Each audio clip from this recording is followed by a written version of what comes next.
So today's story from 2 Samuel 14 focuses on a wise woman from Tekoa who is asked by King Joab to talk to King David to change his mind about reconciling with his son Absalom. Truth be told, I'd never heard of this story.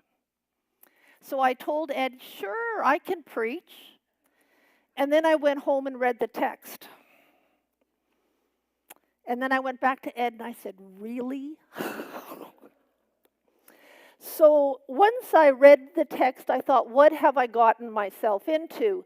And I thought, okay, it's a Siemens classic. I've done this before, where I just jump into something without fully thinking it through. Ask me or ask John sometime about leading a workshop on clowning at a camp many decades ago. And no, it was not a smashing success, but I digress. So in this case, pondering the role of the wise woman has been good for me as I tried to find connections. It caused me to do lots of pondering, wondering, what does it mean to speak truth to power in a creative way? A couple questions about the text. Laura actually mentioned a couple, and also Danny Unruh last Sunday had some of the same things. What else is going on in this story? What is the backstory? Why was this woman chosen? In the different translations, it doesn't say the woman, it says a woman. So I opened my Heilige Schrift and looked at the words in German, and it was also ein kluges Weib.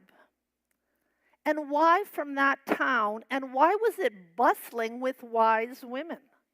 If there was a town near here and I heard that it was flooded with wise women, I'd say, take me there. I want to learn from these women. Another question I have, why was she not given a name? So I looked it up, and it said some scholars suggest that she was not given a name because they wanted her function in the story to speak louder than her name. Not sure I buy it. But we do know that she was a wise woman who, through story, spoke truth to power. This nameless woman had the ability to change King David's mind. And she did it through great creativity. And it seems that Joab knew this, so to approach her. And what made her say yes? This passage has all the workings of a great story. So for a few brief verses in the Bible, we read about a wise woman from Tekoa. Now, I love stories, and most of you know that. And as a woman in this story uses story to change King David's mind, so I want to use story to illustrate my points. Children's stories fascinate me, and I believe they offer us great gifts. And I have to say thank you to both Ruth Sawatsky and Cindy Brandt, who went through their libraries finding stories for me to choose from. I read the story of the Recess Queen, Mean Jean and Katie Sue, and the many classmates. This delightful story holds some parallels and teaches some truths. So I'm going to ask you, we saw the video, and you heard the story. What parallels do you see between the stories?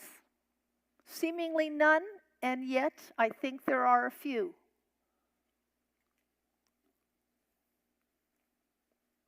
What parallels do you see?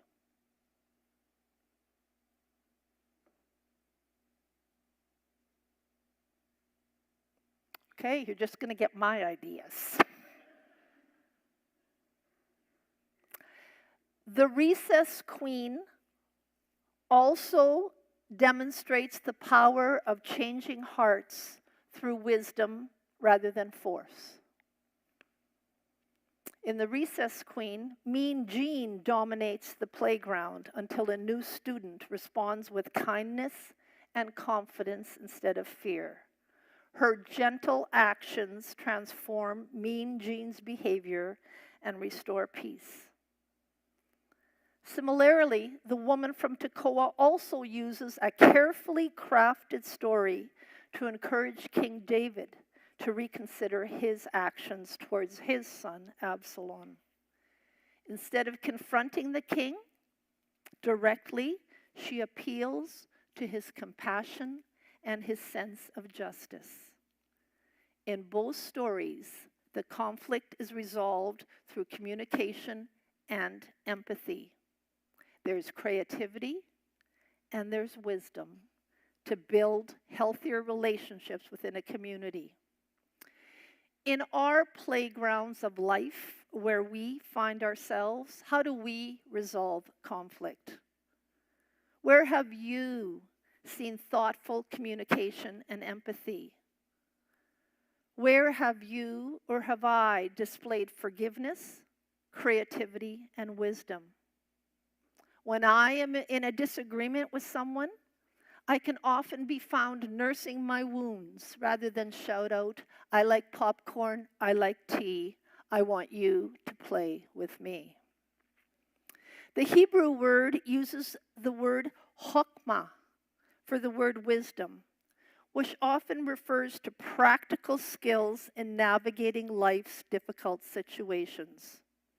The unnamed woman, and also Katie Sue in our story, it's not just intellectual knowledge. We know intellectual knowledge is not always wisdom. Chokmah describes the God-given ability to discern, speak and act rightly in complex situations.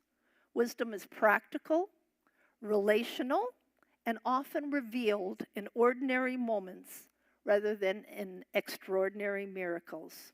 History has forgotten the name, and yet her ability to discourse moved a powerful king. God can work through people like broken, sinful King David, whose psalms we laud, as well as through nameless individuals who use their creativity to make changes.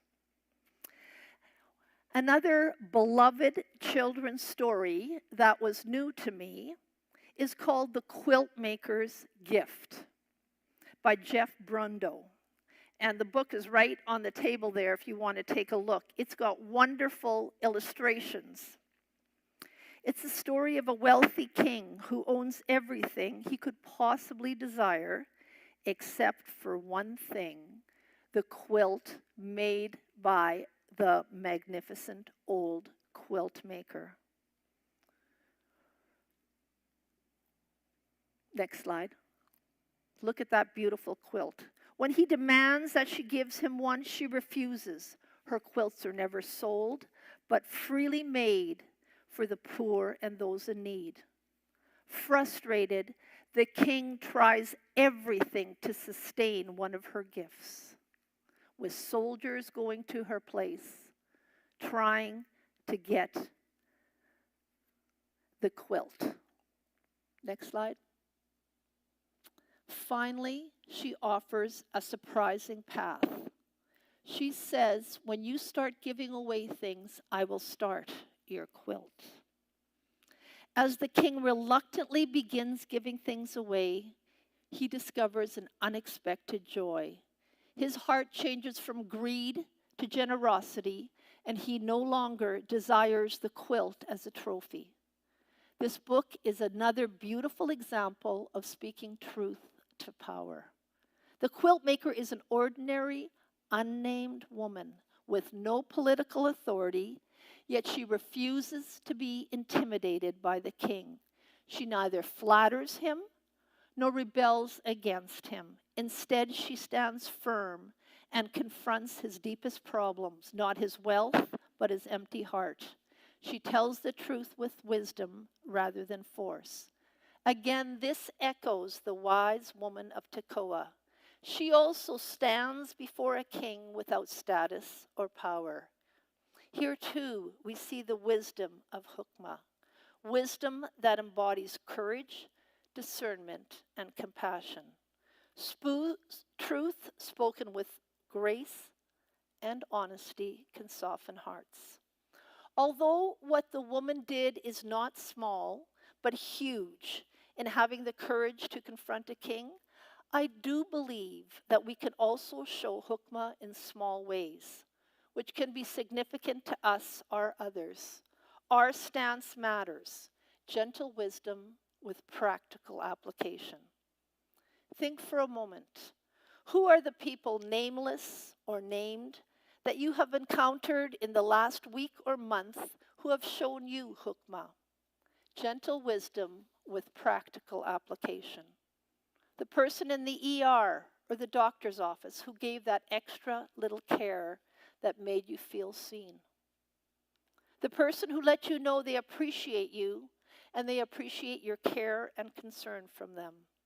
The hand of forgiveness held out to you through actions or words. I want to end with some words from Marianne Edgar Buddy, Episcopal Bishop of Washington, who has spoken truth to power many times.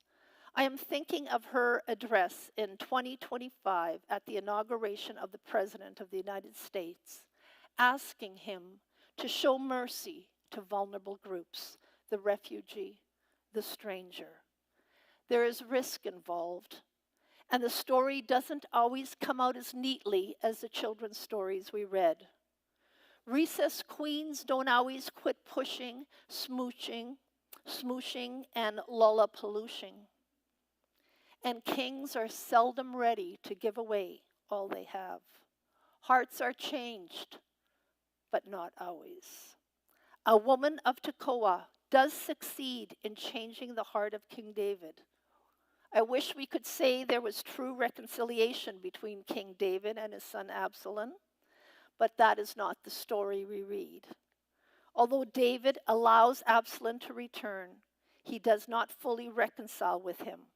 In subsequent chapters, there is great tragedy when Absalom leads a rebellion against David. So yes, hearts are not always changed, and there is risk involved in speaking truth. And I quote the Bishop, Marianne Edgar Buddy. We all want to be brave when it counts, to be the one who steps up, leans in, and does the right thing when it matters most.